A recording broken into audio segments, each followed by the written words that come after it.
Oke, hello guys, Assalamualaikum warahmatullahi wabarakatuh. At this moment, I would like to sharing to you about software quality assurance you need to know. This is a declared by me, Octaviansyah.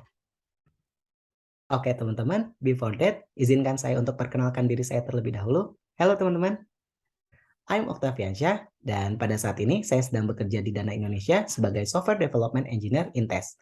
Dan di sini sedikit saya paparkan tentang pengalaman saya selama kurang lebih 3 tahun ini ya teman-teman. Nah, semoga sih dengan pengalaman saya yang kurang lebih 3 tahun ini, semoga saya bisa diskusi nih dengan teman-teman, saya bisa sharing dengan teman-teman apa yang sudah saya alami aja gitu selama 3 tahun ini gitu teman-teman, dan semoga bisa jadi bahan diskusi yang bermanfaat buat kita semua ya teman-teman. Oke. Itu aja sih teman-teman paling perkenalan dari saya. Kita lanjut langsung aja, kita cus langsung ke materinya. Oke teman-teman, sebelum kita masuk ke materinya, kita mau bahas dulu nih objektif dari pembahasan atau diskusi kita pada kesempatan kali ini. Nah, objektif yang pertama adalah to know the scope of SQA activities. Yang dimana teman-teman kalau teman-teman perhatikan gitu ya teman-teman. Nah, kadang-kadang software quality assurance ini tuh dianggap orang-orang itu dia hanya terlibat dalam SDLC itu atau software development life cycle itu yang teman-teman udah tahu gitu ya teman-teman. Atau yang biasanya software development life cycle itu yang sekarang lagi ngetren itu kan agile methodologies ya teman-teman, yang dimana pakai framework Scrum. Nah, orang-orang itu biasanya nganggepnya itu kalau SQA itu hanya terlibat dalam testing phase aja gitu teman-teman. Tapi sebetulnya gak hanya dalam testing phase aja, bahkan bisa dalam seluruh fase SQA itu sendiri. Nah, dalam fase SDLC itu sendiri teman-teman. Nah, nanti seperti apa, dalam fase apa aja, nanti kita klik bareng-bareng ya teman-teman. Oke, lalu yang kedua objektifnya adalah to realize that the quality of the software is mandatory. Nah, kenapa? Karena the kualitas dari si software itu sendiri akan mempengaruhi dari kepuasan dari si user atau bahkan dari revenue si perusahaan itu sendiri. And that's crucial ya teman-teman. Oke, nah yang ketiga adalah to know the technology is required to help our job as SEA, yang dimana kita sama-sama sepakat ya teman-teman bahwa teknologi juga membantu kita dalam kehidupan kita sehari-hari ya teman-teman. Oke, kayak gitu objektifnya. Lalu kita masuk aja. Nah, ini ada discussion material kita selama kurang lebih beberapa menit ke depan ini. Kita akan membahas ini semua. Yang dimana sih saya pengennya semoga dalam diskusi kita pada kesempatan kali ini atau nanti di diskusi-diskusi selanjutnya lagi, saya pengen kita itu nanti sistemnya dua arah ya teman-teman. Kita nanti nggak cuman saya aja yang presentasi, bukan berarti saya yang presentasi dan saya jadi paling tahu, nggak kayak gitu teman-teman. Saya cuman di sini cuman lebih duluan tahu aja gitu karena saya mempersiapkan ini semua gitu teman-teman. Bahkan mungkin teman-teman ada yang lebih tahu dari saya, nanti kita sama-sama diskusi aja ya teman-teman. Kita sama-sama diskusi aja, nanti silakan raise hand atau bisa chat dulu, nanti baru silakan open mic, jadi kita diskusi bareng-bareng biar kita sama-sama dua arah ya teman-teman. Nah, terus juga saya mau FYI juga kalau misalnya mau notice juga gitu kalau misalnya teman-teman nih ngerasa saya ngomongnya agak kecepatan atau saya ngomongnya agak kurang jelas, nanti silakan di resen aja dan juga atau di chat aja, bilang aja gitu kalau saya ngomongnya kecepatan atau kurang jelas, biar kita semuanya nangkep gitu ya teman-teman, biar kita dapet hikmahnya semuanya gitu. Oke gitu teman-teman. Jadi kita langsung mulai masuk aja ke materi yang pertama yaitu what is SQA. Nah, sebelum kita masuk lagi nih ke materi ini, mungkin dari teman-teman ada yang mau mengutarakan dulu nih opininya tentang apa sih SQA itu menurut pemahaman teman-teman yang sekarang aja gitu ya teman-teman. Silakan kalau misalnya ada yang mau beropini silakan langsung tadi seperti yang saya bilang langsung chat aja atau raise hand dulu langsung dan juga nanti ketika saya pilih langsung open mic atau bisa langsung chat aja kalau malu-malu gitu teman-teman. Nggak usah takut salah, kita di sini sama-sama diskusi aja teman-teman. Oke, silakan. Saya tunggu ya. Udah ada nih. Siapa nih? Kuelma. Oke, Kuelma, silakan. The stage is yours. Mhm. Oke, good point Kuelma. Oke, let's discuss it ya. Oke, sip. Nah, oke, jadi kita mau compare dari apa yang what Kuelma say tadi dengan definisi dari si softwaretestinghub.com ini ya. Nah, Menurut si softwaretestinghub.com ini, SQA is a process that assures that all software engineering processes, method, activities, and work items are monitored and comply with the defined standards. SQA incorporates all software development processes, starting from defining requirements to coding until release. Its prime goal is to ensure the quality. Nah, kalau misalnya kita compare dari apa yang What Qualmas said sama si softwaretestinghub.com ini said gitu ya, kurang lebih sama kan gitu ya teman-teman. Karena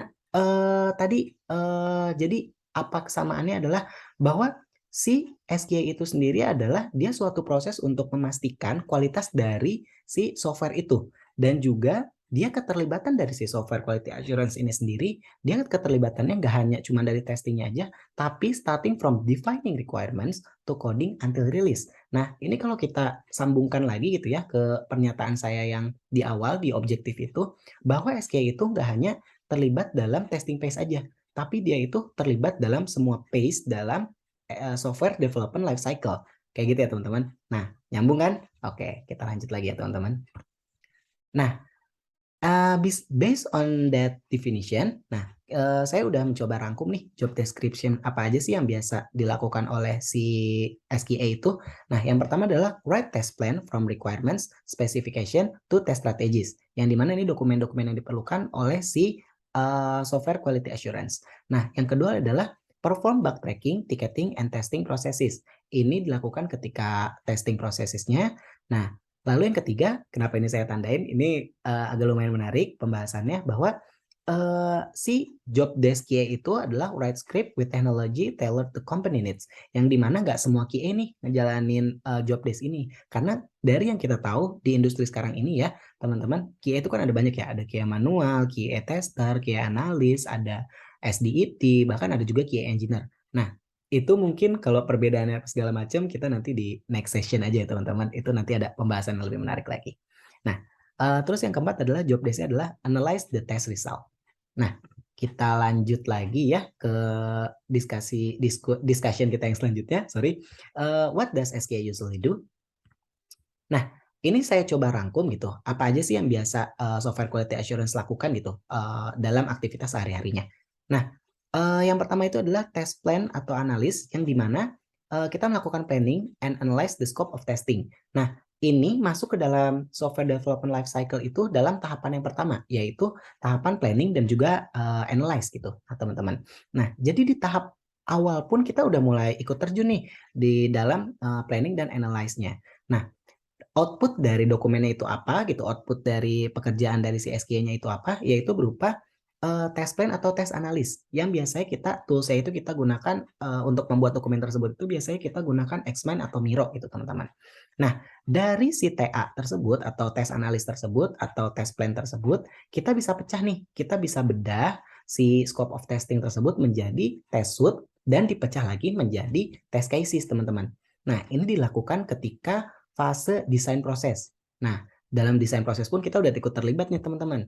Nah, setelah itu kita mulai masuk ke fase development di dalam SDLC yang dimana pihak-pihak developer itu udah mulai coding. Nah, kita juga udah bisa mulai ngerunning test case dari test suite yang udah kita buat teman-teman. Jadi test case itu yang berasal dari test suite, yang berasal dari test plan ini kita coba running mana aja nih test case yang mau kita jalani di sprint ini gitu misalnya teman-teman. Nah, gunanya untuk apa sih test run itu? Jadi kita bisa tahu nih teman-teman seberapa bagus sih fitur kita ini. Jadi ada berapa yang pas, ada berapa yang failed gitu teman-teman dari fitur yang udah dibuat ini gitu teman-teman. Nah, dari situ pun nanti kita udah persiapkan test run-nya dan juga kita bisa bukan running, kita coba scripting automation-nya dulu teman-teman, yaitu kita blind code dulu gitu teman-teman. Nah, baru setelah itu ketika kita mulai masuk fase testing dan juga fase maintaining, nah kita bisa mulai burn the test case gitu. Kita udah bisa mulai checklist ini, mana aja test case yang emang itu pas dan juga mana aja yang itu failed. Nah, kalau misalnya failed, kita bisa mulai report bug-nya ke developer. Dan juga kita bisa sekalian juga nih, kita kan udah berarti sedikit-sedikit fiturnya udah ada, kita bisa running juga dan maintain si automation script-nya. Kayak gitu teman-teman, biasanya yang dilakukan QA. Nah, lanjut lagi, ini bagian yang menarik, kita mau bahas tentang automation. Nah, bahas automation ini kita bahas sedikit tentang teknologinya dan juga sedikit praktek ya teman-teman. Oke, Nah, jadi ini sedikit saya ini beberapa teknologi yang udah pernah saya gunakan dalam automation sebagai quality assurance. Nah, sebetulnya nggak cuma 3 ini aja teman-teman teknologi yang biasa kita gunakan, bahkan ada banyak lagi teman-teman yang bisa kita lakukan. Ada contohnya ada Cypress, ada juga robot dan lain-lain semacamnya gitu. Nah, ini cuman saya cantumin yang udah pernah saya coba aja ya teman-teman. Nah, lalu kita langsung coba aja. Nanti kita coba yang Selenium. Nanti kita go to practice. Nah, tapi sebelumnya saya mau jelasin dulu sedikit perbedaannya. Kalau untuk Appium ini, dia biasanya digunakan untuk aplikasi mobile. Nah, kalau Selenium ini kita biasa gunakan untuk aplikasi web dan juga Katalon ini dia biasa digunakan untuk aplikasi mobile dan web juga, tapi dia bisa juga untuk aplikasi desktop. Nah, sebetulnya sama-sama aja. Appium juga bisa, untuk web juga bisa, tapi ini tergantung kebutuhan perusahaan aja, kayak gitu sih teman-teman. Nah, oke, nggak usah panjang lebar lagi, kita coba praktis ya teman-teman, pakai Selenium. Oke, sip. Nah, di sini saya udah coba bikin library apa aja nih yang kita biasa gunakan gitu untuk menjalankan si automation ini gitu teman-teman. Nah, sebetulnya kalau misalnya kita mau coba automation gitu teman-teman, mau latihan automation, yang pertama itu kita biasanya lebih enak dan lebih mantap itu kalau misalnya kita coba dengan mengisikan form suatu eh, situs gitu teman-teman. Nah, makanya saya coba mau ngisiin suatu form sign up di suatu situs yang memang agak sedikit dan juga mungkin mudah untuk kita contoh untuk kita pelajari ya teman-teman. Itu ada di cermati.com. Nah, itu teman-teman. Oke, kita langsung masuk aja. Untuk config dan segala macam nanti kita bahas di lain sesi. Ini saya coba kita praktekkan dulu aja sama biar kita sama-sama tahu gimana sih automation di Kia itu gitu ya teman-teman. Oke, jadi gini teman-teman. Yang pertama itu kita definisikan dulu driver atau browser apa yang mau kita gunakan. Kita mau menggunakan Chrome ya teman-teman. Kita gunakan Chrome. Nah, kita kalau misal udah gunakan Chrome, nah kita bisa langsung kita mau ke situs apa? Kita tadi mau ke situs yang namanya cermati.com, sign up-nya namanya gabung. Nah, nanti kita bakal masuk ke situs ini. Terus teman-teman defaultnya adalah si browser itu bakal kebuka nggak maximize. Nah, makanya kita langsung coba maximize aja. Kayak gitu teman-teman. Nah, terus ketika si browsernya terbuka mengunjungi ini gitu, mengunjungi si cermati.com ini, kita kan itu belum ada aksi apa-apa ya teman-teman. Nah, kita mau tunggu dulu nih. Kita mau tungguin apa? Kita mau tungguin elemen apa muncul, baru kita lakukan aksi gitu teman-teman. Nah, jadi kita tungguin apa? Tungguin si Chrome-nya itu timeout-nya 5 detik. Misalnya Chrome-nya itu ketemu apa nih? Until apa? Bentar, sorry. Kita coba cek dulu. Aduh, sorry. Nah, misalnya kita ketemu expected condition-nya apa gitu, teman-teman. Expected condition-nya misalnya sense of element locate. Ketika suatu elemen itu ditemukan, elemen apa yang ditemukan, kita bisa pakai by. Nah, ini bisa banyak. Kita bisa elemennya ditemukannya bisa pakai name, ID, atau kelas, pas segala macam. Misalnya namanya. Nah, ini kita bisa tahu nama elemennya apa itu dari sini, teman-teman. Dari sini. Nah, ini kan ininya ya, teman-teman. Nama apa namanya, nama situsnya. Gimana caranya? Ini kita misalnya ketika ketemu si elemen ini, kita lakukan aksi. Gimana cara taunya? Ini elemen apa namanya? Kita klik kanan, kita inspect. Kita inspect, terus klik yang tombol ini, ujung kiri atas, lalu kita pilih aja. Kita mau ketika menemukan elemen ini, kita mau melakukan aksi apa gitu. Nah, kita kan mau by name ya. Ini ketika menemukan elemen ini, yang namanya apa? Nah, name-nya ada di sini, email. Karena name ini insya Allah pasti dia bakal unik sih teman-teman. Jadi bakal ketemu gitu. Ketika misalnya ketemu yang namanya email, sorry. tadi namanya email. Nah, ketika ketemu email, nah kita find lagi. Ketika ketemu email, kenapa di find lagi? Karena ini dia sebetulnya cuma nungguin aja ketika ketemu ini. Nah, ketika ketemu email, nah baru di sini kita lakukan aksinya. Kita mau ngapain nih teman-teman? Kita mau ngetikin di dalam si field ini, si dalam field email ini, kita mau ngetikin apa? Kita pakai function send key, kita masukin misalnya octaviansyah8@gmail.com. Kita masukin emailnya gitu teman-teman. Nah, mungkin karena ini kita ada keterbatasan waktu, kita langsung ini aja ya. Saya udah bikin gitu teman-teman. Udah coba bikin sampai selesai. Jadi kita coba sama-sama running aja ya teman-teman. Coba sama-sama running aja. Nah, terus kita pakai time.sleep ini untuk apa? Nah, si time.sleep ini untuk biar kita pause sedikit gitu teman-teman. Biar kalau misalnya nggak di pause, ini nanti jalannya bakal cepet. Dia bakal ngisi ini, karena ini kan automation ya. Cepet, tek, tek, tek, tek, tek, dia bakal keisi semua gitu. Jadi teman-teman nggak tahu prosesnya nih. Nah, ini biar diperjelas aja, saya tambahin sleep-nya 1 gitu. Saya pause gitu, 1 detik gitu. Nah, terus nanti ini kita ada nanti kita ketika udah selesai diisikan semua field-fieldnya, nanti kita akan langsung klik tombol submit-nya ini, tombol daftarnya ini kan masih di disable, nantinya akan muncul tombolnya ketika ini sudah terisikan semua. Nah, nanti udah beres semua,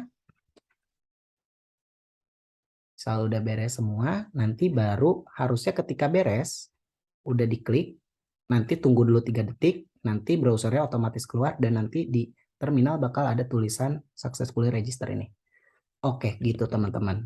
Hopefully ini bisa berjalan dengan lancar. Coba ya kita teman-teman.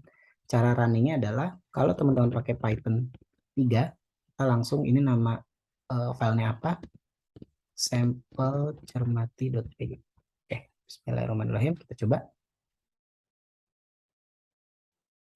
Nah, tuh teman-teman, dia langsung kebuka otomatis browsernya, terus langsung maximize. Nah, ini diisikan, otomatis diisikan. Nah, oke. Nah, terus dia langsung submit. Nah, dia udah beres. 3 detik, udah kelar. Langsung.